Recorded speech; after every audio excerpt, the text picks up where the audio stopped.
It's 9:31 actually. I'll call the meeting to order, and the first order of business is adoption of the agenda. Moved by Greg, seconded by Stewart, that the agenda be adopted as printed and circulated. Are there any issues with the agenda? Councillor Mitchell. At the June 21st meeting, we deferred the decision and discussion on the declaring the property, some of the land at the Embro Community Center to this meeting. And I think considering that there's considerable public interest, there's quite possible people that are listening in because they want to hear what's going on, and I just think it's only fair to point out that that item is not on this agenda, and we will not be making that decision. So anybody out there, that's why they're listening, and they're not interested in the rest of the meeting, they can know that up front. And could I ask, Don, when council might be seeing that report? So the bones of my report are prepared. It's just subject to comments from county wastewater department on the sewage flows that would be available to any of the sites. Any other issues with the agenda? All those in favor? Opposed? That is carried. And are there any declarations of pecuniary interest or the general nature thereof? Not seeing any. Minutes, moved by Stewart, seconded by Greg, that the minutes from the August 2nd, 2023 council meeting be adopted as printed and circulated. Any issues with those minutes? All those in favor? Opposed? That is carried. And I know Mayor Lupton used to always say that the first meeting in September always felt like the first meeting of the new year to her, being a former school teacher. And I have to say, it kind of felt like that a little bit to me too, going, kids on the bus and driving by all the school buses and all the stuff happening at all the schools and everything. It did kind of feel a little bit like the new year. So I guess for a lot of people, it really, in a way, it really is. So on with the agenda, we have three timed items today: 9:30 delegation and 2 minor variances at 10 o'clock. So the first one up then is the 9:30 delegation from Christene Scrimgeour, the auditor, for our financial statement presentation. And Christene, if you want to come up, and that microphone's going and everything, and I will turn it over to you. Okay, thank you. Good morning, everyone. Is it okay? Is it coming through? Okay. All right, these are the draft audited financial statements for the year ended December 31st, 2022. As council is those charged with governance under the Canadian auditing standards, they are draft at this point, requiring council's approval today, hopefully, and then they will be finalized. As you're aware, there's an FIR that needs to be filed to the province by the end of September, and so we're working on that with your township staff, and we'll get that filed by that date once these have been approved. So it is a clean auditor's opinion, which means that I did not find anything materially incorrect in the financial statements. I do want to thank your treasurer and her staff for all their assistance in getting this audit done. And the work that they've put into it. It has been a very busy year here at the township, and we'll see that when we get into the financial statements. Lots going on. So I'll go on to the statement of financial position, which is better known as your balance sheet, and kind of go through some of the numbers there. Again, I do it at a high level, but if there's any specific questions or anything that I'm not explaining that you're understanding, then please don't hesitate to stop me, and I'm more than happy to hopefully be able to answer those questions. All right, and so as you know, I'll kind of do the same format that I normally do. I come down to the line called net financial assets. That would be the money that you have in the bank at the end of the day when you pay everything off and everybody pays you what they owe you. And you can see last year it was just over $2 million. This year it's $2.7 million. So an increase there. And a couple large things that have happened this year that I'll comment on. The Maple Leaf project, our property was finally fully disposed of, other than the land that you're retaining for your own purposes. And so that will show up in a few places this year. You're also in the middle of finishing up your new public works building, and then also starting the new administration building. So lots happening, and when we get into these statements, you'll see that coming through loud and clear. So the liabilities, the first line that I draw your attention to is that temporary financing, capital financing, so that's on the public works building. Last year's was both the public works building and the amount still owing to the county for that Maple Leaf project. That county loan was paid off in its entirety at the beginning of 2022. And then what's left is just the debt that's owing on that will eventually become long-term financing once that project's finished. That debt that's owing, there was some of that temporary financing that was owing to you at the end of the year, so you'll see accounts receivable up above, significant increase there, and that's because there's over $3 million in there of that short-term financing that was coming from OILC and didn't come in. It did come in subsequent to year end, so it did what has been received as of today. So those are the big changes on the assets and liabilities. Everything below that line is non-financial assets, so those are things that you have in place in order to provide the services you do. And so those would be things like your road network, as well as your buildings and various vehicles, equipment. And you can see that there, with that tangible capital assets plus the capital work in progress, there's been an increase there of just over $6 million. Added to the amortization of $1.6 million, you've actually had increase in capital assets of $7.8 million. So that's a significant number, about 20% increase on your capital assets. And so that has been a very busy projects through the year, and your staff have handled those. Other than that, I don't have much else to say on the balance sheet. We come down to our surplus at the end of the year of $51 million. Versus the $44 million, and really it comes down to those capital asset increases that I mentioned of $7 million. Any questions on that statement? Okay, we'll move on. The next statement is your consolidated statement of operations. So this is your income statement with the 3 columns being your budget for 2022, your actual for 2022, and then the actual for 2021. I don't have a lot to say. Under revenue, the increase there really is recreation was back to normal, so I'll remind council that 2021 was virtually all COVID restricted. 2022, those restrictions started to be lifted in the beginning of the year and continued on through 2022, so we were back to fairly normal recreation type activities by the end of the 2022 year, and that is reflected in that user charge increase. Under expenditures, I'll remind council again that amortization is not budgeted, and so when I look at the budget for 2022 of 9.1 million versus 10.5 million of actual, the increase is that 1.6 million of amortization. You did not overspend by 1.6, it's simply the amortization cost in that actual column. Coming down to an excess of revenue over expenditures, so this is really your operating surplus of 2.6 million, and then of course we moved a lot of that into reserves. The other items down below are all items that are not consistent from year to year, so we pull them out to give a true picture of what operations look like. And obviously the major one is that gain on disposal, and that's the final gain on the property, the Maple Leaf property, and that was just over $3 million. In addition, we sold another building as well, and then we disposed of some capital assets as well. So bringing down to the 4.3 million, and the increase over the budget again is really that sale of that property. And then that comes down to the $7 million increase of the surplus from last year to this year. Any questions on that at all? You guys are making this too easy on me. All right, we'll keep going.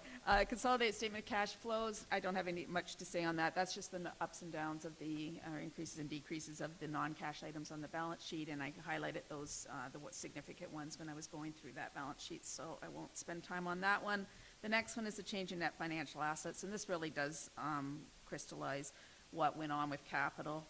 You'll see there the increase in tangible capital assets as well as capital work in progress. That's $7.8 million of new assets this year, which was significant. And you had a significant one last year too. It was $9 million. So you've been busy these last couple of years for sure.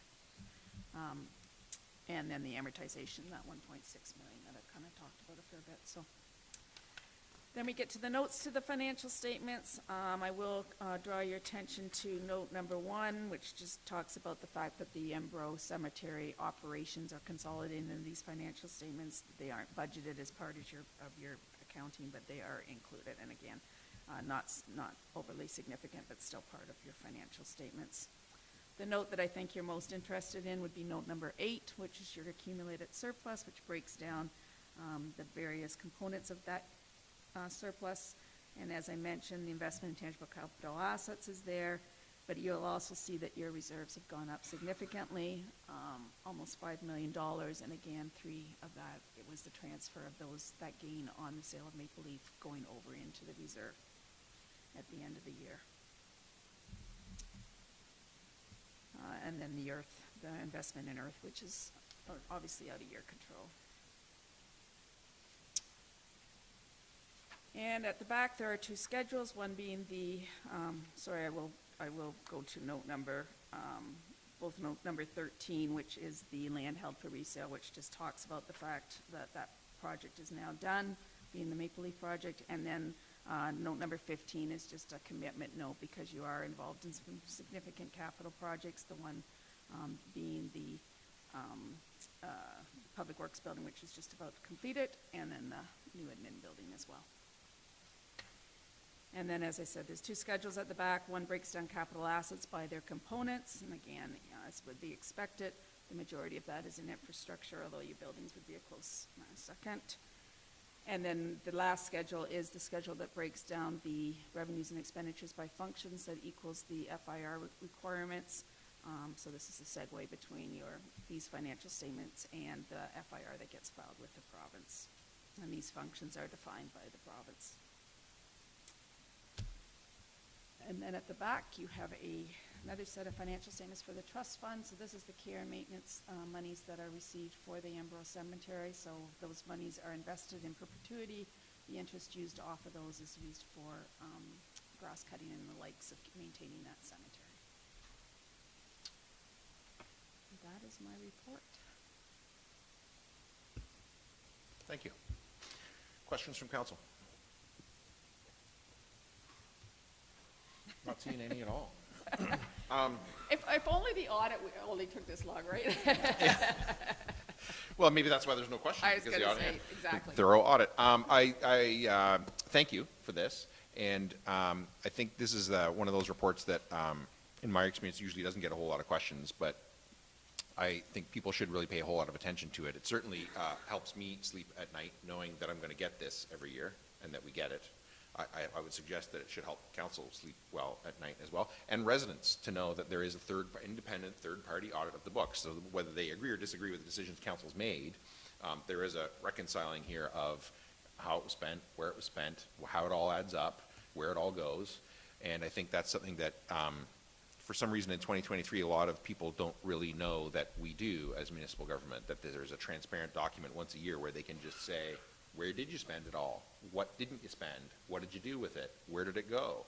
And here it is, once a year on a public agenda that they can all look up and find out. Again, whether they agree or disagree with it, it's all accounted for. Every penny is accounted for. So thank you for that. I think it is very important to me. I suggest again to council and especially to residents to know. Whether they want to read the whole document or not is another matter, but it's there. If they choose not to read it, that's their choice. But the accountability and the transparency of municipal government is surpassed by no other organization that I'm aware of, and this is one of those shining examples of that. So I think we should, I would suggest to council that we make sure residents are aware of that every year. Like, agree or disagree with the decisions, you can have an accounting of where every single penny of your tax dollars was spent. So thank you. You're welcome. Any questions for council before Christine goes? All right, thank you. All right. Moved by Stewart, seconded by Greg, that council approve the draft 2022 audited financial statements as presented by the Township Auditor Christene Scrimgeour and Company, CPA Professional Corporation. Any discussion? All those in favor? Opposed? That is carried. Thank you. And I missed a set of minutes as well earlier. So moved by Greg, seconded by Stewart, that the minutes from the August 16, 2023 special council meeting be adopted as printed and circulated. Are there any issues with those minutes? Councillor Mitchell. One minor, there was only one staff member here for that meeting, as opposed to what was listed and what was circulated. I think that's already been. Yeah. Anyone else? All those in favor? Opposed? That is carried. And then, so we have until 10 o'clock for the minor variances. So I will go down then to 8.1 Fire Department. And I'm not going to ask the chief if there's anything she wants to highlight in that, because the chief's not here. So I'm going to ask if there's questions from council and see if staff are able to wing some answers for you. Any questions from council on the monthly report? Nothing. All right. Then I have moved by Grigg, seconded by Stewart, that report 2023-102 from the fire chief be received and filed for information purposes only. Is there any discussion? All those in favor? Opposed? That is carried. And 8.2 Recreation Department, report 2023-104 from the supervisor of recreation facilities regarding monthly departmental activity. So Jason is not here today. I'm not sure who has met Michelle yet. I know Katie and I have. I've known Michelle for a number of years. If you haven't met her, I would suggest that you take some time and head down to her office someday and have a chat with her about her time that she's going to be here, and what your hopes are as a counselor for her time that she's here. But I guess I will ask if there's anything you want to highlight in the report that you didn't write. And then I'll ask council if they have any questions for you on the report that you didn't write. Yes, good morning, everyone. Nothing in the report to highlight. I just want to mention that we are keeping the splash pad open this week because of the great weather we're having. So I'm happy to answer any questions. Thanks. Any questions from council on the report? Not seeing any. Moved by Stewart, seconded by Grigg, that report 2023-104 from the supervisor of recreation and facilities be received and filed for information purposes only. Is there any discussion? I just wanted to comment then that I really like the flexibility in us saying we're going to keep it open, right? I think a lot of time,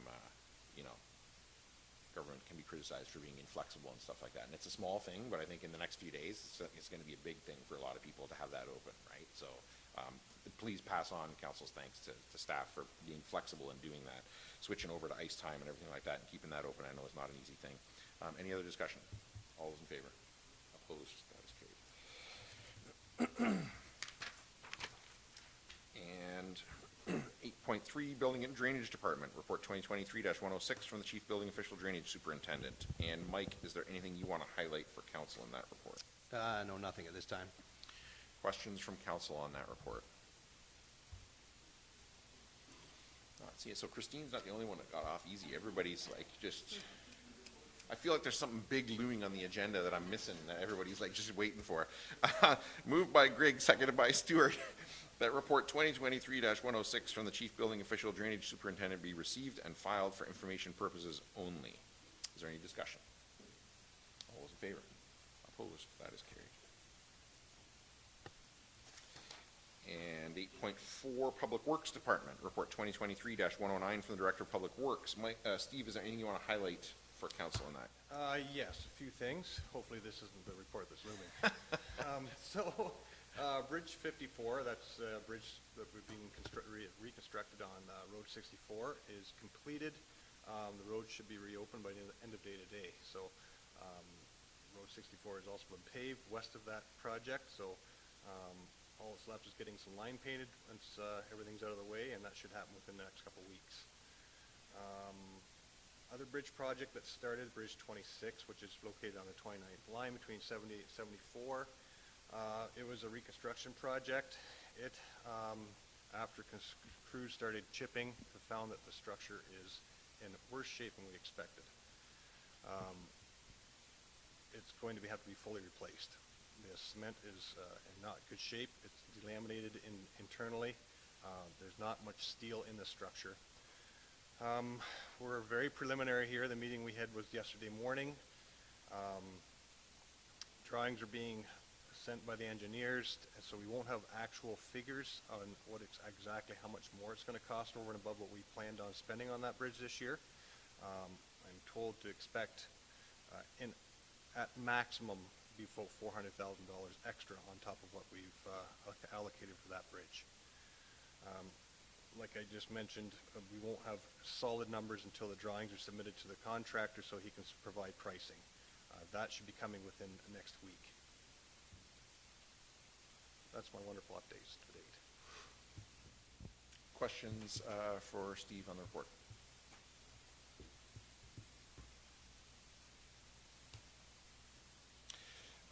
All right then, moved by Stuart, seconded by Greg, that report 2023-109 from the Director of Public Works be received and filed for information purposes only. Is there any discussion? All those in favor? Opposed? That is carried.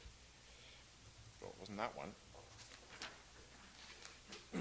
8.5 Finance Department Report 2023-105 from the Director of Finance regarding the 2024 Budget Public Meeting Schedule. Diane, is there anything you want to highlight for council? No, nothing at this time. Questions from council on that report?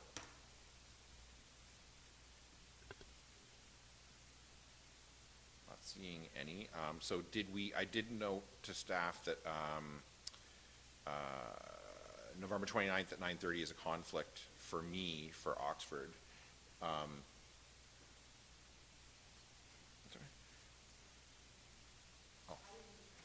right. Oh. Yeah, no, good thing, because I was about to read it.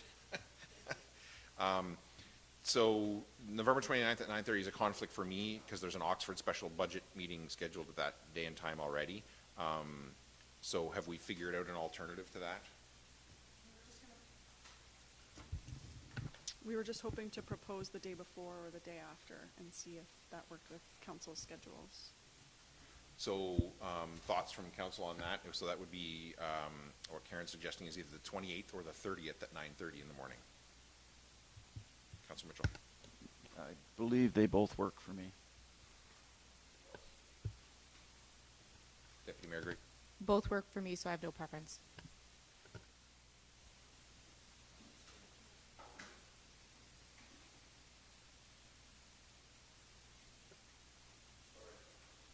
I spoke too soon. I have an Upper Thames meeting on the 28th. So Okay. the 30th would be. So 30th would be preferential. for Should have you. checked my book before. Okay. And Councilors Finch and Deputy Mayor Greg, we're okay with the 30th. I'm okay with the 30th, so we're... Yeah? 30th.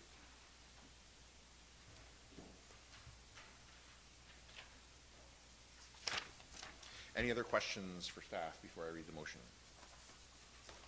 Moved by Greg, seconded by Stuart, that report 2023-105 be received and filed for information purposes, and that council deviate from section 4.1 of the procedural bylaw to hold the November 15th, 2023 council meeting at 4 p.m. and a special budget council meeting on November 30th at 2023 at 9:30 a.m.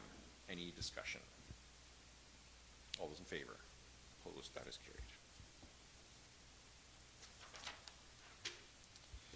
carried. And 8.6, Corporate Services Department. A, report 2023-103 from the Legislative Coordinator Deputy Clerk regarding the 2024 Zorra Council meeting schedule. Maggie, is there anything you want to highlight for council before I ask them for questions? Nope, I'll just leave it open for questions.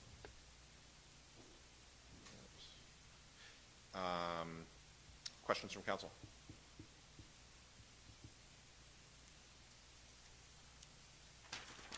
Moved by Grigg, seconded by Stewart, that council deviate from section 4.1 of the procedural bylaw and adopt the 2024 council meeting schedule as presented in report 2023-103. Is there any discussion? All those in favor? Opposed? That is carried. And 8.6B, report 2023-108 from the Corporate Services Intern regarding a list of projects and tasks completed by the intern. And Georgia is not attending and here for council to thank her. So I guess I will ask, Karen, is there anything you want to highlight in that report? Nothing in particular, just as you can see, a huge list of accomplishments that Georgia got through in a short time, and she was a great addition to our team while we had her. We're kind of on a roll of summer students. Like the bar is very high now. Like somebody who's pretty good is going to come in and everybody's kind of disappointed, and it's not going to be fair, right? Any questions from council on this report? Councilor Mitchell. Not a question, but a comment, and I'm always the one that is guarded about hiring more staff, but I think this is great use of resources that we're hiring somebody to do work that at a lower rate, that's valuable work, that's not tying up more of our senior staff to do this type of research. And when you look at the wide variety of things, the flexibility that's built into this position, I think I'm not sure exactly how much we spent on this position, but I think it's money well spent to get this kind of research. In the short term and the longer term, as you referred to, we've developed some people that have moved into positions here, and even if they don't move into positions here, they'll move into positions somewhere and make a contribution, whether it's in government or private industry or whatever. So much as I question hiring staff, I think this is a good thing. And I think, to your point, Paul, this is why Zorra is somewhat spoiled for the senior management team and the overall staff that we have, is by growing new people in all the time, right? We give people these opportunities to find their footing and see if they want to be here, and we grow and backfill positions constantly. And the alternative to that, go and talk to some councils around not too far from here, and find out what the alternative is really like. So, yeah, my only question for staff on this was, this is a budgeted position for every year, right? We're going to try and do this every year. And I'm sure one day it won't be an Alicia or a Maggie or a Georgia, right? It'll be somebody who's just pretty good. But so far, I would strongly oppose not doing this, because the potential benefits, what we get in the short term just in this report is amazing. The potential benefits down the road is the really important part to me. So, any other discussion on this? Moved by Grigg, seconded by Stewart, that report 2023-108 from the Corporate Services Intern be received and filed for information purposes only. All those in favor? Opposed? That is carried. And if anybody is in communication with Georgia after this, please pass on council's thanks to her for all the work that she did, and some flavor of all the comments that council made today. Or maybe she could just watch it. Maybe she is watching. Hopefully she's not that keen. And report 8.6C, report 2023-096 from the Corporate Services Intern regarding delegation of powers and duties policy. Karen, is there anything you want to highlight for council before I ask them for questions? No, I don't think there is. Questions from council on this report? Councilor Mitchell.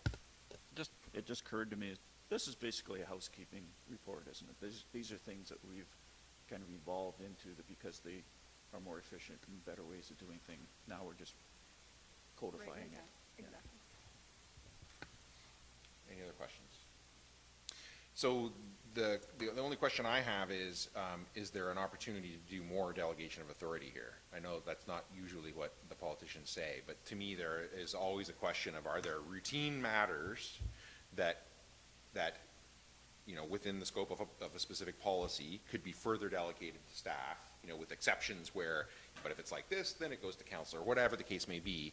But I think to Paul's question, if these are sort of, routine matters that are just happening, are there other options, other possibilities that we could consider council delegating to staff? And of course, council would decide at the time whether they wanted to do that or not. Yeah, so we are continuing to review this policy. We just kind of capped it at this because we had this deadline of September 6th to bring back Steve's authority for the emergency roads. So there is still some work behind the scenes, and council will see this come forward again with some updates.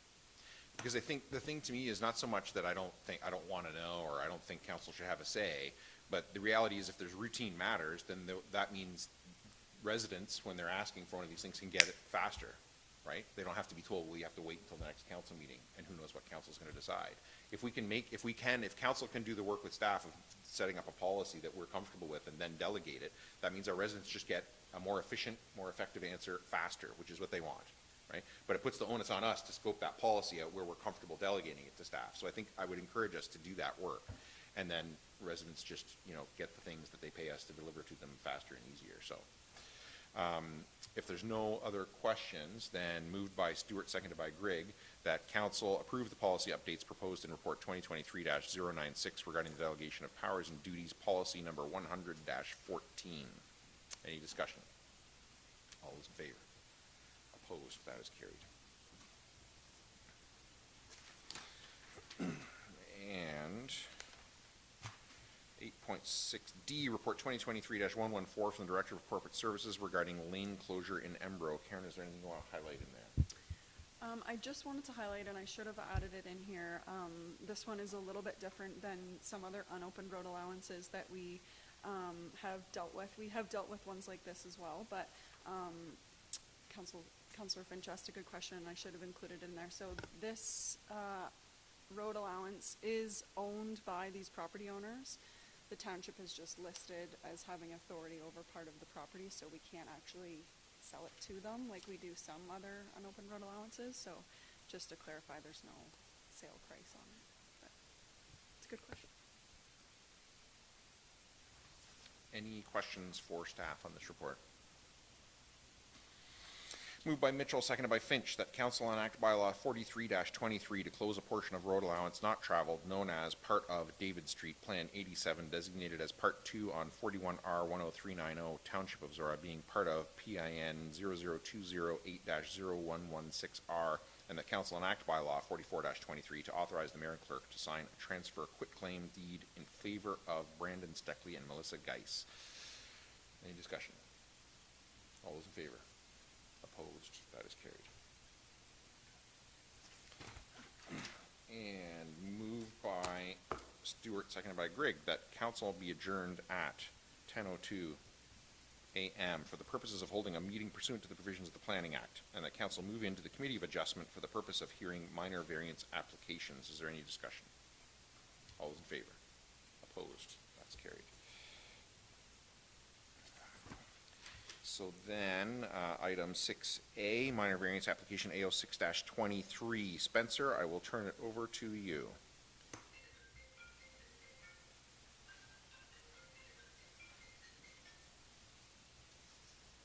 Thank you, Mr. Mayor. Good morning to the committee, staff, and members of the public joining us here this morning.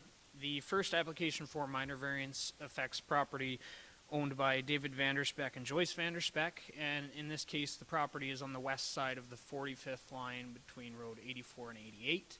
And the committee will know there's three different sections of the zoning bylaw that the applicant is requesting relief from, and this is with respect to a request of MDS 2. I just want to highlight for the committee, given that we've recently had applications dealing with MDS 1, there's two different types of MDS relief that anybody can choose to seek relief from. In this particular case, it's to facilitate the establishment of a new livestock barn, a dairy barn specifically, and its associated manure storage pit. Generally, you can see the property outlined on Plate 2 in front of you, and the cluster of existing buildings is up closer towards the road, so the replacement barn and associated manures pit will be in that same general area. I would note that the one area of relief which is not as common is shown in the report as requesting interior yard depth relief. So they'd be about half the distance required for that. In general, staff are supportive of the application, all three areas of relief being sought. I would just note that the 15 meters rather than the 30 for the interior yard is something that the building department and the planning department discussed, and given there are no neighbors to the immediate north with any buildings or structures that may potentially be impacted by this, we did not highlight that as a concern. There were no comments or concerns indicated as a result of circulation. I'm happy to answer any questions on this, but again, it is a favorable report today. Questions from committee on the report? Not seeing any. Is the applicant here, and do they wish to speak to their application? If I can get you to go to the microphone so they can hear it, if you want to speak to it? No. Okay. Good call. Is there any members of the public here online that wish to speak to the application? All right. Then, if there's no other questions, moved by Grigg, seconded by Stewart, that the Township of Zorra Committee of Adjustment approve application AO6-23 submitted by Andrew Vanderspeck for lands legally described as lots 16, 17, and 18, concession 7, West Zorra, Township of Zorra, as it relates to I, relief from section 7.2.1, minimum distance separation requirements for livestock barns and structures, MDS2, to reduce the minimum distance separation requirement to the nearest type A land use residential dwelling located at 456022 45th line from 235 meters, 771 feet, to 177 meters, 480 feet, to facilitate the construction of an addition to an existing livestock dairy barn.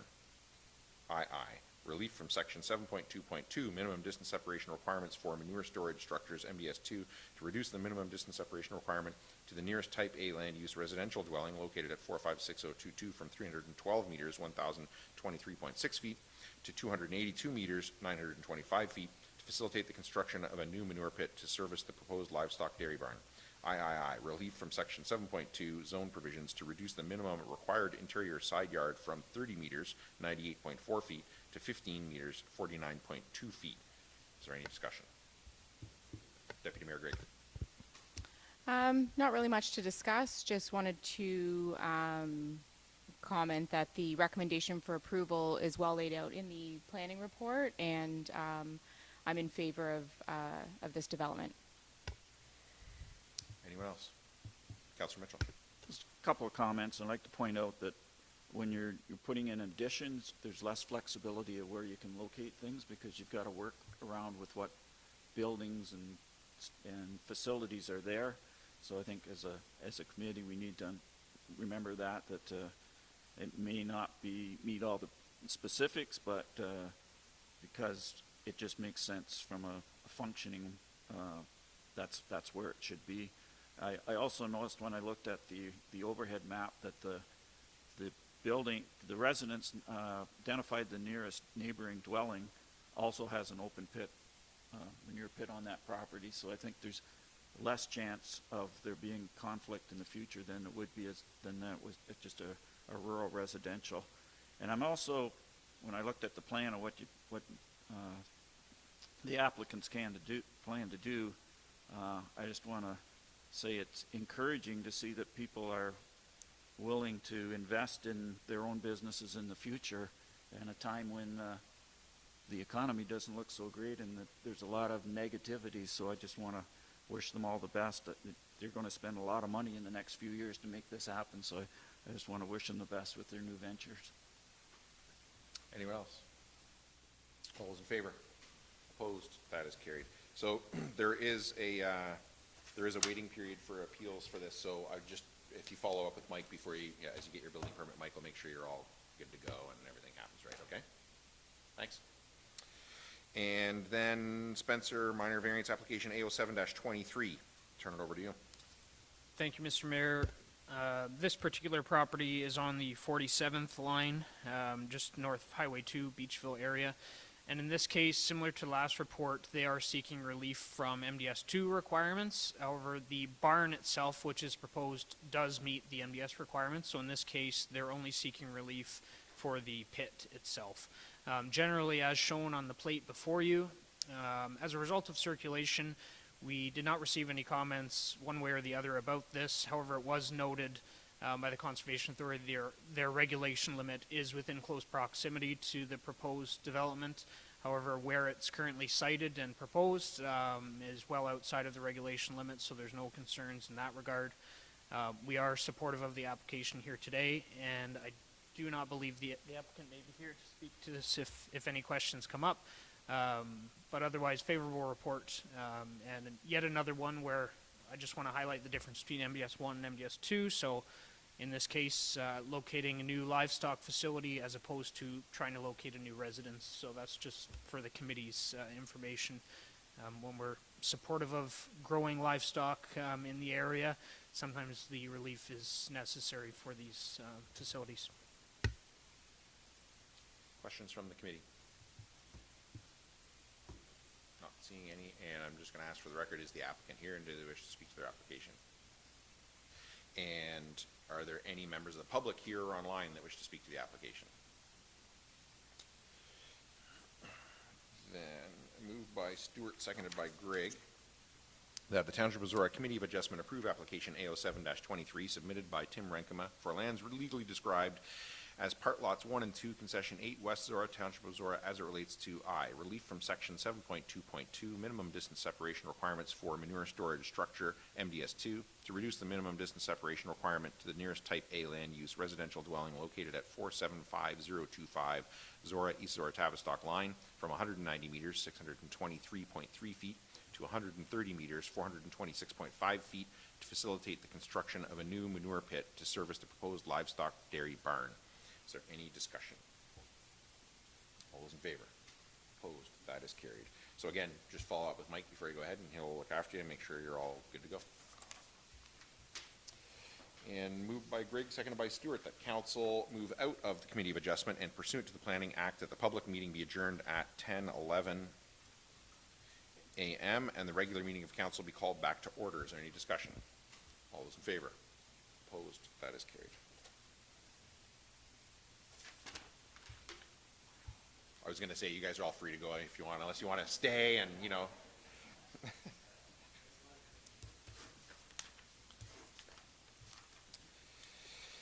So item 8.6E, report 2023-107 from the Chief Administrative Officer regarding an update on the Zorra Municipal Center construction progress. And Dawn, I will turn it over to you if you want to highlight anything for council.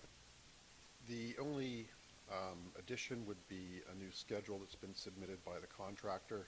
So it does show final completion being near the end of April. Other than that, I would leave it open for questions from council, other than to say that moving forward, I would think that any change orders at this point would be owner initiated. So for transparency, I would be bringing them back to council for approval before we sign off on them. So just before I ask council for questions, so that schedule is a delay now, right? There's a slight bit of delay, yes. So now it looks like it's the end of April. And what's the reason for that? There was a delay in the grading because of the fill that was brought in. There was discussions about who was going to pay for the additional site work that was required. And are they looking at any way to get back on track? Is there anywhere they can, not that there's a specific date that's critical, but I'm always worried that you know, we delay a week and then another month we delay another week and another, you know. I don't know. Okay. Questions from council? Yeah, just, Councilor Stewart. yeah, just, is there a second page to the schedule, Don? Oh, demobilized. The site work dropped off the schedule, so I'm just wondering if they're still planning on paving this year. No, I asked that question, so it is now included under exterior finishes.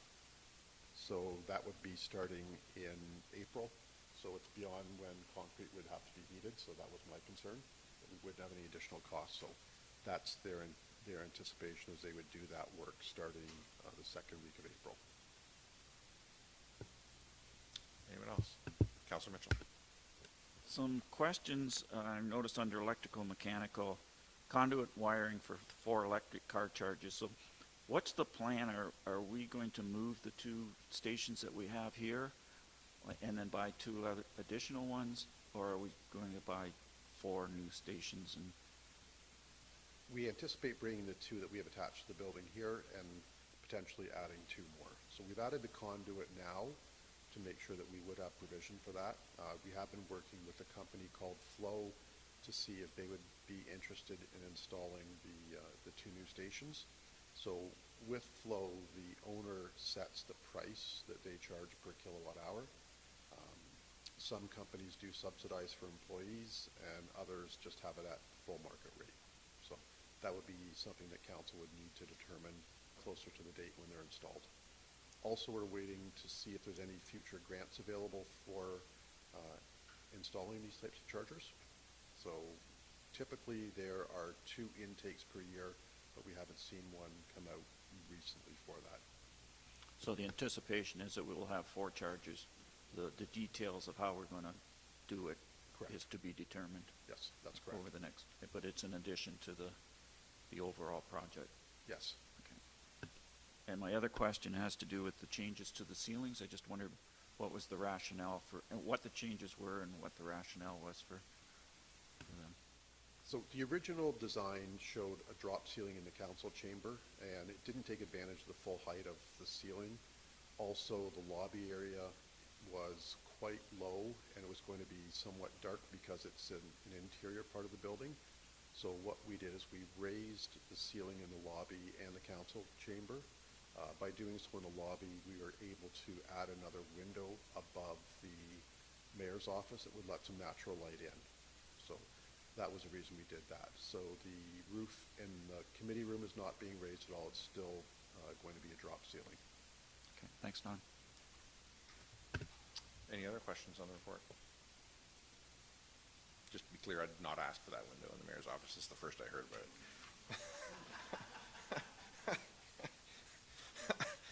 We could always use more light in the mayor's office. I think. He's here all week, folks. If there's no other questions, then moved by Finch, seconded by Mitchell, that report 2023-107 from the Chief Administrative Officer be received and filed for information purposes only. Is there any discussion? Councillor Mitchell. Yeah, thanks for the report, Don. I drive by and you can see it makes it look like they're doing good progress there, and it's good for us to know what's happening there.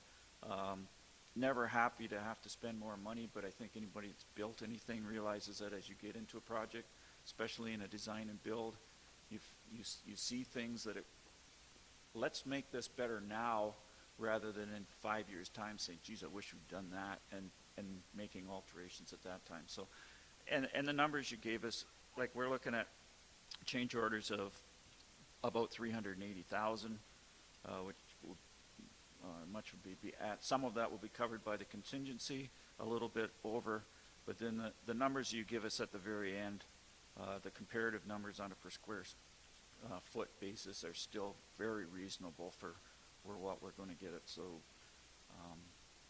appreciate the report, appreciate the numbers, and appreciate that we're moving forward on this. Anyone else? Yeah, I was going to say a bunch of stuff, but that was it. So, well, as he said, we need more light in the mayor's office. So if there's no other questions, then moved by Finch, seconded by Mitchell, that report 2023-107 from the Chief Administrative Officer be received and filed for information purposes only. All those in favor? Opposed? That is carried. And F, report 2023-110 from the Chief Administrative Officer regarding financial position from purchase and sale of former Maple Leaf Foods processing plant and property. Don, please highlight some things in this report. I'll leave it open for questions. Questions from council on this report? Councillor Mitchell. When I did the math, I came up with a different number, and there was a discrepancy of 73,646. So we talked about this by email. Yes. I think, Actually, the numbers are better than what was in the report, I think. right. There was some revenue that was added back in 2022 to the finances at that point. Okay. So we actually cleared, according to my numbers, our actual total sales were a little bit higher than what was in the report. Correct. So that's good. And while I got the mic, this is a report I've been looking forward for, and I've asked for, and it was nice and simple, not a whole lot of detail, but it gives the breakdown, because over the last 4 or 5 years, there's been so much coming and going, and this deal was changed several times for various reasons, and it's good to see that now that it's all done, that we came out ahead, and that we, all the risks that the previous council, before the previous council, when they made this original decision to proceed with this, the risk worked out good. And I was talking to a taxpayer a couple days ago, and his comment was, "Are you guys nuts? You just keep building and building and building." And when I explained to him, one of the reasons we can afford to build is because we just cleared over $3 million on this Maple Leaf project, through good management and good luck, I think, a bit of both. And that while I was very hesitant about building the new municipal office, the fact that we can build it with a minimal amount of borrowed money because we made good money on this on the Maple Leaf project, and we're getting housing building, and we're going to have daycare facilities, made all the work and all the risk worthwhile. So once again, Don, thanks for the report, and it's all there, and anybody that thinks we are nuts for all the stuff we built, they can look at these numbers and say, well, maybe you guys aren't as crazy as you appear to be. Anyone else? Deputy Mayor Greg. And I would just add to that, to your, and we profited this money, and we got the housing done, and we didn't take any farmland out of production, and we did not expand our boundaries, and we are redeveloping brownfield, and we are creating opportunities for improved employment lands and services and opportunities to keep seniors in the community longer. All of those good things are coming from this opportunity, and I think, we sit around this table with responsibility to read these reports as they come in and make the decisions as they come to us. But as you stated in your speaking notes there, this started 2 councils ago, and decisions are made and information comes in over time. So I do want to thank Paul for his interest in this report and Don for preparing this, because this is an excellent tool when talking to residents. It's an excellent tool for our new councilors who were not here for all of these pieces historically. And, we get into all sorts of perceptions about the business of the municipality and the situations on different projects. And this is what we can direct residents to make it very clear, what the financial position was, what the risk was, and what we were able to accomplish for the community because of this work that was completed. Anyone else? It feels strange to me. I'm the only member of council that's left from the council that started this. And I distinctly remember at the time sitting over there and thinking, this is crazy, it's never going to happen. But sure, if you can do it without any debt and without owning any industrial buildings, then whatever. I think there's a lesson for us in council and for residents in the value of big picture, long-term strategic thinking. This was not a decision of, one report and one vote of council. This was, I don't know how many, I can't remember now how many reports it was, how many decision points there were, both in open and in closed, over how many years, as Paul suggested, 3 successive councils before it's all said and done. But at the end, all the advantages that have been outlined of it, and a total financial impact by the end of 2024 of $4 million and ongoing, because we didn't incur extra cost of water and wastewater to be built. We utilized existing infrastructure, land that was already in the urban growth boundary, et cetera, et cetera, et cetera. I'll leave that part there, but the other part that especially has to be talked about in 2023 is all the things that the provincial government is doing right now in order, under the guise of we got to get more homes for people, all the crazy things that are happening in the context of the Municipal Act and all kinds of things. And meanwhile, a little tiny municipality of less than 9,000 people, before it was cool, was undertaking efforts like this that would actually deliver not just quantity of homes, but the type of homes that are actually needed, and making $4 million in the subsequent years off it. So we absolutely do not need, regional government facilitators and strong mayor powers and restructuring of the Municipal Act. What we need is actual intervention like this in the market that nets residential property taxpayers $4 million. Which means that's either a tax cut that this government can give them, or it's an opportunity for us to provide more different services, as Paul has said, like a childcare. It's money that the township makes. The township is us. And when councils do that right work, like that work, we deliver all the things, not boundary growth into agricultural land, but actual homes that actual people in our community, the type of homes that they can afford, in a 2023 context can afford, and net revenue for our residents as the taxpayers that fund this municipality. So I really think that what we have to do at this point is, I think we have to make a delegation to the Ministry of Municipal Affairs and Housing and highlight that this is how it's actually supposed to be done. And if little tiny Zorra Township can do this, then imagine what other places could do, right? If we can pull this off, right? So I think we should be making a delegation to the Ministry of Municipal Affairs and Housing to educate them about this. I think we should also be, I think we should be writing an article and submitting it to Municipal World, et cetera, and I think we should be contacting Roma and AMO. Dawn and I met with a mayor and CAO from, I can't remember what the municipality was, somewhere near Ottawa.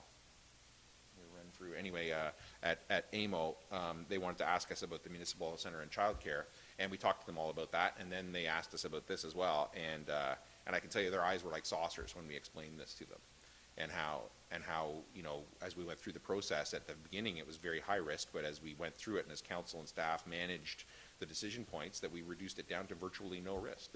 The only risk in the end was that it would not happen.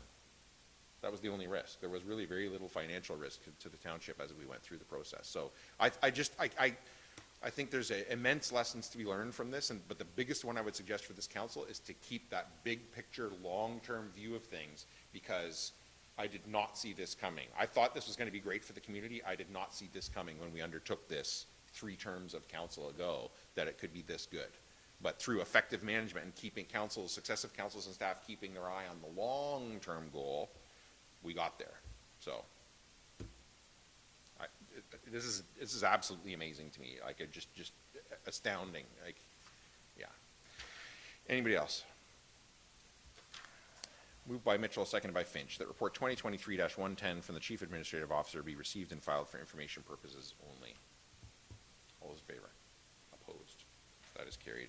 Don, you're to be commended. And 8.6G, report 2023-111 from the Chief Administrative Officer regarding draft memorandum of understanding with the Thames Valley District School Board. Is there anything you want to highlight in that, Don? No, the MOU is kept very simple. In discussions with board staff, we both felt that anything that flows out of this is going to be project-based, so there would need to be a second either MOU or an operational agreement if there's going to be municipal participation where any schools are renovated or built new. Questions from council?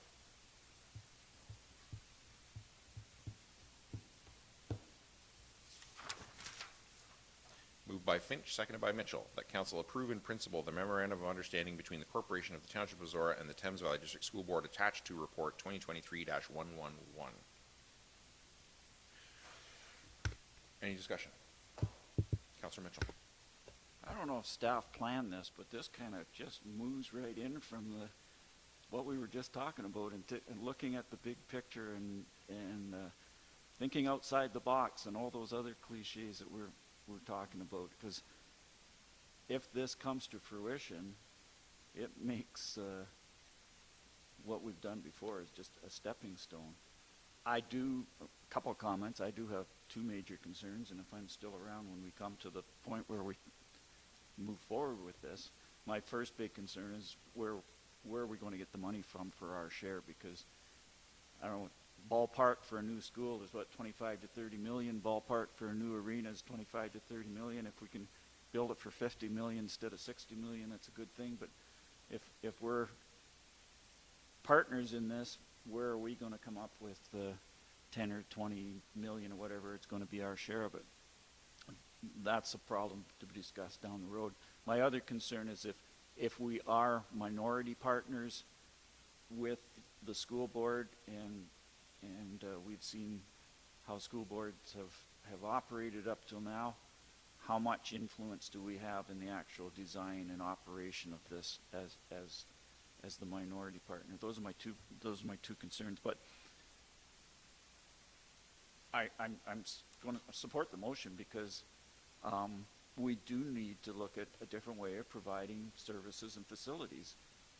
What has been done up to now is inefficient. It's not good use of tax dollars, whether we pay them through our township, county, or education taxes, and we need to look at different ways of doing it, whether it's cost savings on construction. We need to integrate the education community with the municipal community, which the mayor has advocated for a long time. And we need to maximize the hours of usage of the facilities. We need to end this where schools are closed and not available to people for 80% of the hours over the course of the year. So when I look at this MOU, I had no questions about it because it was very basic. There's no financial commitment at this point. It's all it is an agreement that if we want to move on something, we're going to let the school board know. If they're going to move on something, they're going to let us know, and we will have a discussion and see where it goes. And that's the most basic of our responsibility as keepers of tax dollars and providers of service that we should be doing. So, as I say, I have my concerns. If I'm still around when we start talking dollars, I may not be a big fan of this, but at this point, I congratulate the mayor and I think the deputy mayor and our staff who have worked on this. It's a very preliminary start, but when we're working with these big bureaucracies, a preliminary start maybe is the hardest step of all. So that's my comments on it and why I'm going to support the motion. Anyone else? I'll read it again and call the question. Moved by Finch, seconded by Mitchell, that council approve in principle the memorandum of understanding between the corporation of the Township of Zorra and the Thames Valley District School Board attached to report 2023-111. All those in favor? Opposed? That is carried. And 8.6H, report 2023-112 from the Chief Administrative Officer regarding location of a cellular communication tower in Thamesford. Dawn, is there anything you want to highlight for council in that? The only issue is that I've now attached some guidelines by Industry Canada to the report. So there is a separate consultation process outside of the municipal sphere that any company has to go through. So there are notification requirements. I believe it's 3 times tower height. So any public consultation will involve that, depending on which site council is in favor of moving forward with, if there is a site, in fact, that you do think is reasonable. Questions from council on the report? Councillor Mitchell. Yeah, it appears that staff's recommendation is that the Grace Patterson Park is a preferred location. And the first thing that came to my mind is that this anywhere close to a floodplain area. Is that? We checked mapping. It is outside the floodplain area. It's a very small area, but it's at the north end of the dog park, Thamesford Dog Park, and it extends up to close to the CP rail property. Anyone else? Moved by Mitchell, seconded by Grigg, that council approve in principle locating a cellular communications tower at Grace Patterson Park, subject to Signum Wireless Corporation fulfilling approval requirements of Innovation Science and Economic Development Canada Radio Communication and Broadcasting Antenna Systems. Councillor Mitchell is the mover. Do you wish to speak to that? No, I think if it's a possibility to provide improved service to the area residents, and there's revenue generated for us for taking up a very small part of our land, I think it's something that we should proceed with. Councillor Grigg is the seconder. Do you wish to speak to it? Yeah, the only concerns that I had were sort of, what are the regulations on this? What about public notice? What about, those who live in proximity, use of the park, impact on the area? But the document that's been provided to us outlines that it is regulated through the federal government, and there's a process. So residents who will be impacted will have opportunity to engage in the process, and all of those regulations will be met, and it's not our responsibility to be on that side of it. I think in terms of the locations, staff recommendation is absolutely valuable, and if something comes back through the federal process that flags a concern with that location, then I would just want staff to come back to us with that information that we could consider alternate locations if need be. Anyone else? Councillor Stewart. Just to quickly mention that I'm not sure if it was brought up or if it was very clearly written in the report, but the benefit to us is not just potentially financial, but obviously improved cell service, within the town. So that's why we're seriously looking at it. Anyone else? Moved by Mitchell, seconded by Gregg, that council approve in principle locating a cellular communications tower at Grace Patterson Park, subject to Signum Wireless Corporation fulfilling approval requirements of Innovation, Science, and Economic Development Canada Radio Communication and Broadcasting Antenna Systems.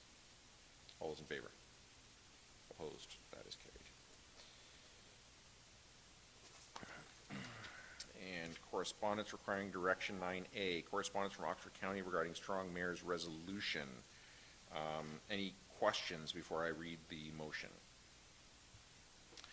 Moved by Gregg, seconded by Stewart, that Zorra Township Council supports the resolution from Oxford County Council regarding strong mayor powers, and further that Zorra does not wish to be considered for the implementation of either strong mayor powers per the Strong Mayors Building Homes Act 2022 SO 2022-C18 Bill 3, or any restructuring that is not requested by Zorra Township, and that this resolution be forwarded to Oxford County, the Oxford MPP, the Minister of Municipal Affairs and Housing, and the Premier of Ontario. Deputy Mayor Gregg, as the mover, do you wish to speak to that? I think this is a timely discussion that the county is initiating. We've had discussions around this horseshoe, around this idea of strong mayors, and that it's not something that we're in support of. So I think to provide support to the work of the county and keep the position in the forefront as things are evolving, especially with a new minister now with that portfolio.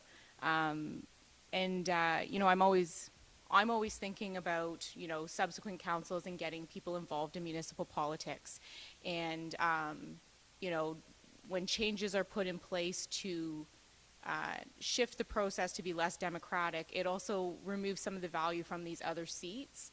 And, while the mayor may be the head of council, the mayor holds one vote, and that is no different than the votes that the rest of us hold. And that is what motivates me to work hard for my community and sit in the seat, is knowing that I can have change. And, I don't know, we don't make very much money around these types of horseshoes, and I don't know how we're going to attract people to step forward and make good decisions for their communities if it's there's not significant financial gain, and if the ability to get things done is diminished by this type of legislation. And then refer back to discussions that we were having around the revenues off of the Kingwood property and ways of actually getting this done. Anyone else? Councillor Mitchell. I agree with everything you just said, Katie. That doesn't happen all the time, but I do on this one. And I'll try not to steal any of your points, because I'm sure you've got some things you want to say about this. But strong mayor, I see it, strong mayor powers aren't about improving municipal services and infrastructure. It's all about implementing provincial government policy. And that government policy right now is about getting more housing built. But who knows in the future what that policy will be and what Queen's Park wants us to do. I think it erodes the power of elected councillors, as Katie just said, and it also erodes the powers and the stability for senior staff, especially CAOs, because when you can have a CAO fired on the saying of only the mayor, that is a dangerous way to operate.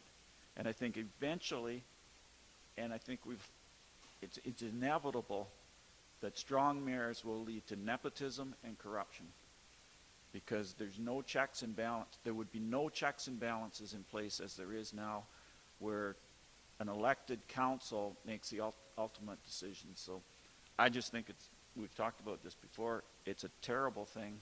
It's not the way democratic government should operate, and I think we should oppose it as much as we can. Anyone else? I would add nothing. All those in favor? Opposed? That is carried. And 10, boards and committees. So I have one for A and one for B. So are there any questions? Well, I guess first I'll just turn over 10A to Councillor Mitchell. Upper Thames Board met last week, and overwhelmingly the major topic of discussion was their first look at the 2024 budget. And why this is so contentious is this is the first budget that's coming in under the new setup, where we have the 3 different types of program setups and 3 different ways of funding each of those program or ways of doing things. And it's radically different than what we did before.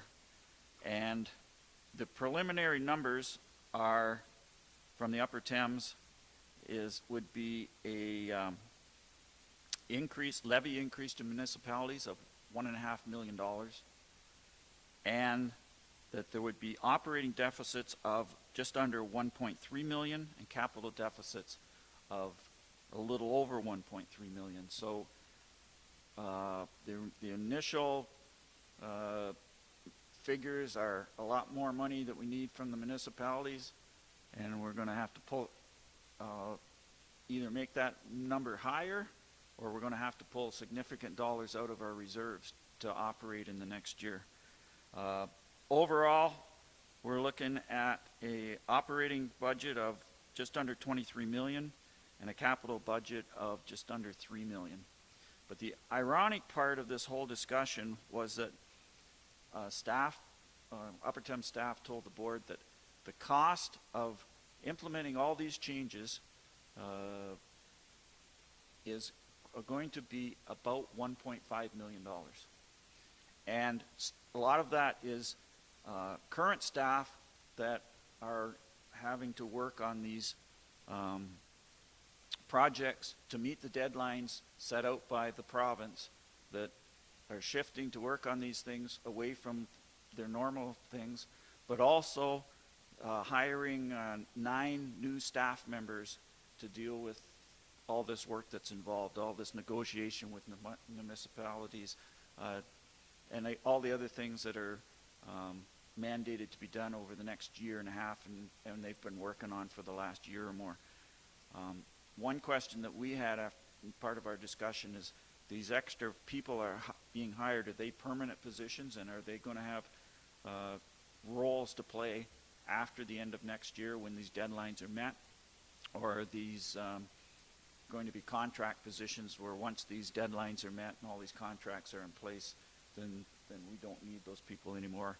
So as part of the next round of information and budget planning, that's to come back to us. But the irony, again, was that this all started 4 years ago because a handful of municipalities were complaining to the province that conservation authorities were out of control, levies increases were undefensible, fees increases were undefensible, and the conservation authorities had to get back to their core services. So the legislation has come back, has actually resulted in significant increased cost to municipalities, where the goal was to save money for municipalities. And I think we have a report later on that alludes to that on some of the other legislations that come in. That was by far the biggest thing that we talked about. We did get an update on our land inventory, which is part of this new legislation. We're doing a land. The Upper Thames owns thousands and thousands of acres. We're getting a full report on that. Section 28 report. There's been 129 permits issued so far this year and 16 notices of violation. There's only one permit outstanding, or they're working on in Zorra Township, and that is the bridge that Steve talked about at a previous meeting that we've run into some issues with the Upper Thames about what we can do with that. We had a new chart given to us, which was a listing of all the different projects that the staff is working on, which and a thumb sketch of where they're at and when we can expect more information. And then we did have some reports alluding to that as far as hazard mapping and modeling update, wetland compensation policy update.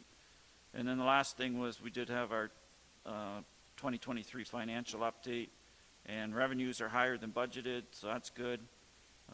Permit fees are above budgeted, so that's good. So in good shape so far this year. So we talked almost exclusively about money for 2.5 hours. Before that, though, before the meeting, it's turtle hatching season. So we had a half-hour presentation from Scott Gillingwater, and if you want to meet an enthusiastic person, talk to Scott Gillingwater, who showed talked about turtles, and he had the hatchlings. There's 4 or 5 different types of hatchlings there. So before we got into the mucky start, we got into the fun part of it. So if you want to go on the Upper Thames website and get cheered up, go check out the baby turtles. Any questions for Paul on that? I'd also point out Scott and his wife are Oxford residents. I think it's in BB in Blandford Blenheim, and they won the Oxford Stewardship Award 3 years ago, I want to say, something like that, for work they've done on their property. Really extensive restoration work they've done on their property. Like, it's quite amazing. Their personal property is basically like a conservation area in terms of environmental diversity and stuff like that. It's seriously impressive stuff. Moved by Finch, seconded by Mitchell, that item 10A be received and filed for information purposes only. Any discussion? All those in favor? Opposed? That is carried. And 10B, Zorra Multi-Use Courts Committee 2023-08-15 agenda and 2023-06-13 minutes. Is there any questions on that before I read the motion? Moved by Grigg, seconded by Stewart, that item 10B be received and filed for information purposes, and that the preferred site location be received and filed until the time of tender of the project. Deputy Mayor Grigg, you wish to speak to that? So the ZMCC, did I say that right? ZMCC, ZMF, it's too much. So the committee went through a process of site selection, which was involved going through a criteria and assessing several locations. So this is a result of that process, and they've made a recommendation. And so just for transparency, both to the public and back to the committee,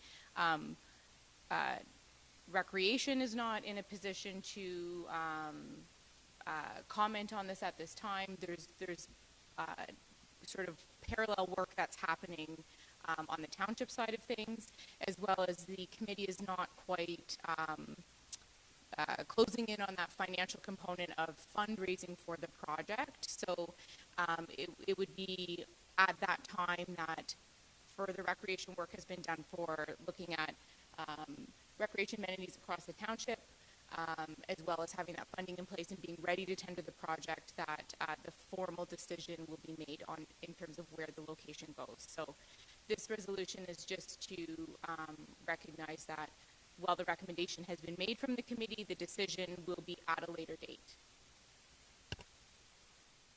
Anyone else? Councillor Mitchell. A couple of concerns I have. One was about the recommendation of the location. We talked earlier, possibility of replacing the Thamesford Recreation Center, and their recommendation, as I could see it, is basically right behind it, south of the volleyball courts. And I would have some hesitation to do that if in 5 or 10 or 15 years we're going to replace the arena and or build a school or some other kind of complex there. It appears to me that multi-use courts are going to be in the way of that. The other thing that concerns me, and I understand that by passing this motion we're not approving their recommendation, but that's just my comments on what the recommendation is. The other one, my concern is when I looked at the fundraising thermometer, that the community donating is less than $20,000, and I think we're what, a year and a half or 2 years into this fundraising thing, which concerns me because that's only 7% of the total budgeted cost, and if you take out our contribution and the Lions Club contribution, it's only 14%, so there's a long way to go. And I know we were amazed with what the Embro Splash Pad Committee was able to raise during the time of COVID and lockdown and whatnot. But I think what we need to remember is that during the time of lockdown, people had money to spend. They weren't going on vacation. They weren't going to concerts and sporting events, and maybe they did have $100 or so that they could kick into a worthwhile project. Now, the economic climate has changed. Not only are people spending money on vacations and these other activities, but they're also hit with high inflation on everything they buy. If they've got a mortgage or they want to get a mortgage or borrowing them anyway, interest rates have skyrocketed. So much as I hate to throw cold water on this project, I think it's a worthwhile project. I do have some real concerns about the ability to raise this level of money. So just my comments. I wish the committee all the best, but based on what's happened so far, unless there are some huge donations that are just right around the corner, I think there's some issues here. Anyone else? Councillor Finch. I kind of disagree, Paul. I feel like once you jump over that halfway mark with the fundraising and once you figure out where you want to put it, that kind of gets the community excited about jumping in and doing more. So I think now is when you need to pull out some more fundraisers and get everybody excited about it. Councillor Mitchell. All I can say is I hope you're right. I hope you're right. Anyone else? Moved by Greg, seconded by Stuart, that item 10B be received and filed for information purposes, and that the preferred site location be received and filed until the time of tender of the project. All those in favor? Opposed? That is carried. And information items. So what I have is a motion to receive and file A through D. So are there any questions on any of those before I read the motion? Councillor Mitchell. Yeah, I have no problem filing them. I do have questions on C and D. Okay. I think, go for it. Okay. Yeah.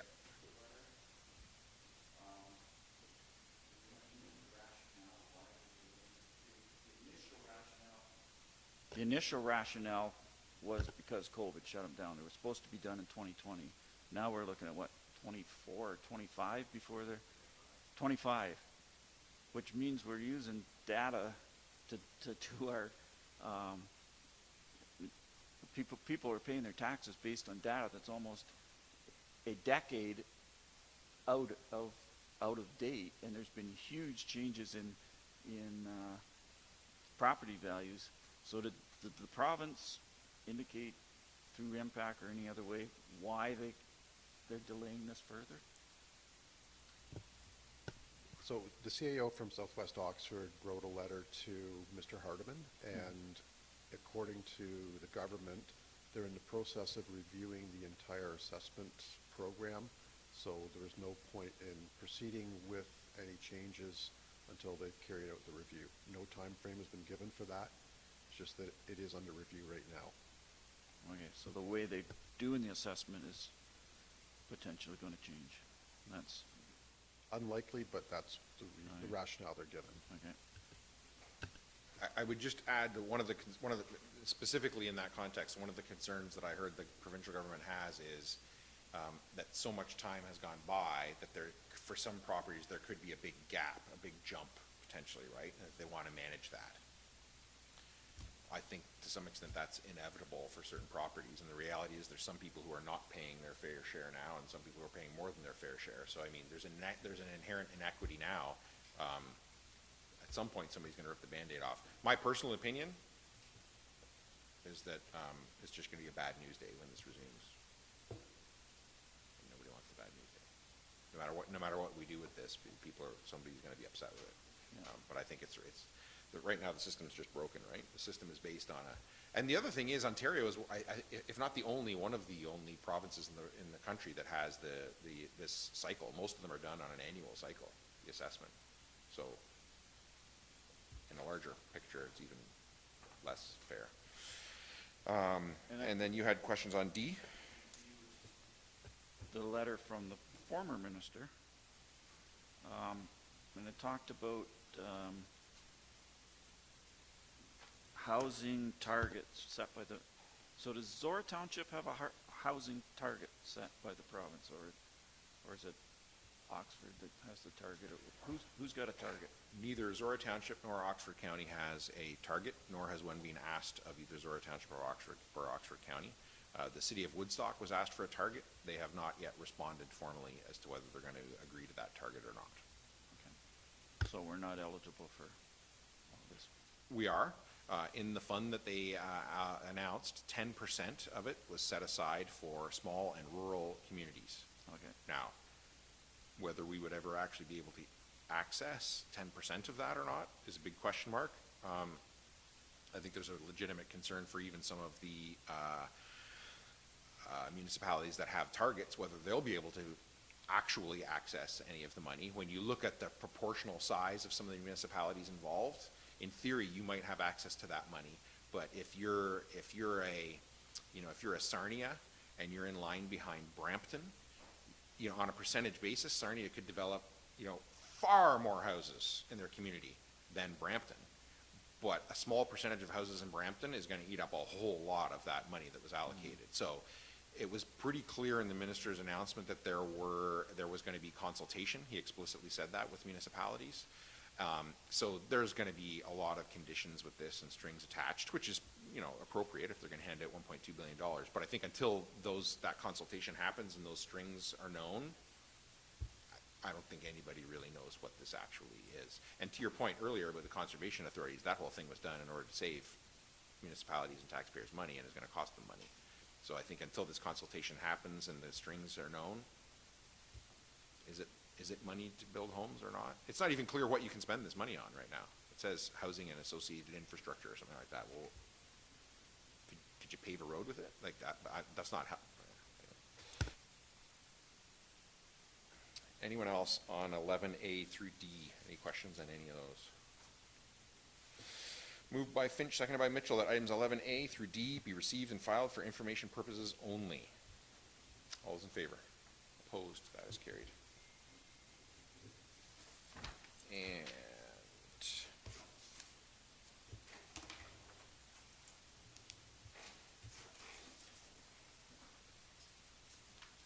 12, no unfinished business. 13, no notices of motion.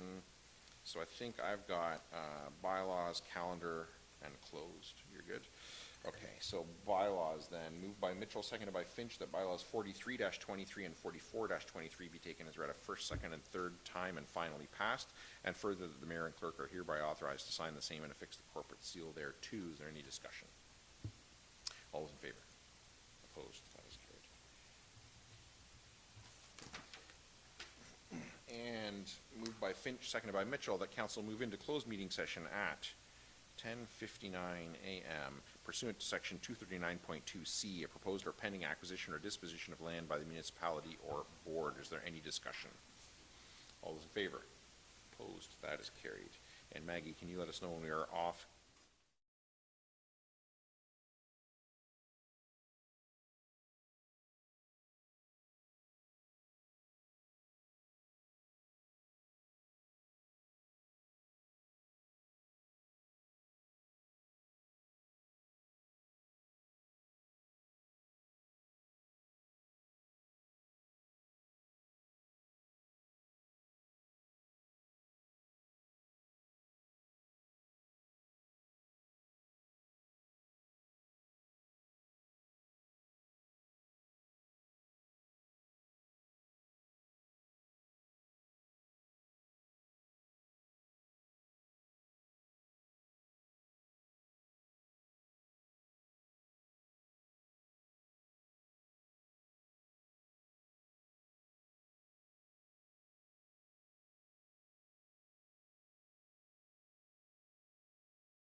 And coming back from closed, we are at the calendar.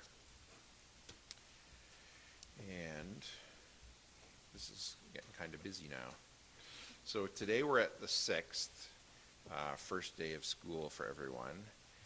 Tomorrow is the much anticipated, by me anyway, Uniondale Firefighters Chicken Barbecue. And then on Friday, I got nothing. Sunday is Embro Legion brunch, I think, Crystal, is it? This Sunday? And then, yeah, Tonight is the Knox Church Chicken Barbecue as well. tonight, Yeah. okay. And then HACA AGM on Monday, is that right? Yep, that's correct. And 7 o'clock. And are both of you going to that on the 11th? I Paul. usually go. but- Crystal, are you going? I will probably go. Okay. If either of you don't go, let me know, because I haven't been to a HACA meeting in a long, long time, because both of you usually go, and I don't want all three of us there. But if either of you are not gonna go, let me know, because I have it in my calendar, and I will go if either of you is not gonna go. Outdoor Farm Show, Yeah, 12, 13, 14. yep. And, Embro Fair, the 15th, well, 16th really, and 17th. yeah. 16 and 17, Yeah. yeah. And I have another Beachville car show on the 17th as well. Is there? I have that in here. Okay.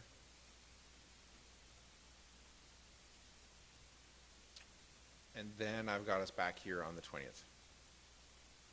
Paul? This weekend's the Lakeside Triathlon, Oh, yeah. Saturday and Sunday. Right. Apparently- Saturday and Sunday, nothing on Friday, right? Right. No, apparently it's much better situation than last year. Live and learn. Yeah. Anybody got anything else that I missed?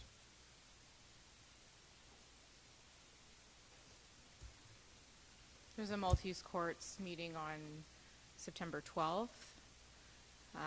And there's lots of new fundraiser events that are in the works that we will be sharing out at following meetings, and I'm sure we'll get it out on social media. When is that meeting on the 12th?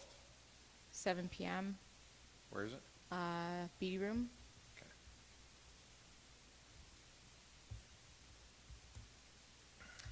And then it's after the following meeting, but there's an ROEDC meeting on Friday the 22nd. Okay. Where's that one? I think that one's in Swax. Okay. Yep, Swax. Anybody got anything else on the calendar? All right. Then, I think I have confirmatory and adjournment. That's it. You're good? Moved by Mitchell, seconded by Finch, that bylaw 45-23, being a bylaw to confirm the proceedings of council held September 6th, 2023, be read a first, second, and third time this September 6th, 2023, and further that the mayor and clerk are hereby authorized to sign the same and affix the corporate seal thereto. Any discussion? All those in favor? Opposed? That is carried. And moved by Finch, seconded by Mitchell, that this session of council be now adjourned and herewith closed at 11:37 a.m. And the next meeting of council be called for the September 20th, 2023 at 6 p.m. in the council chambers at the Township Municipal Office. Any discussion? All those in favor?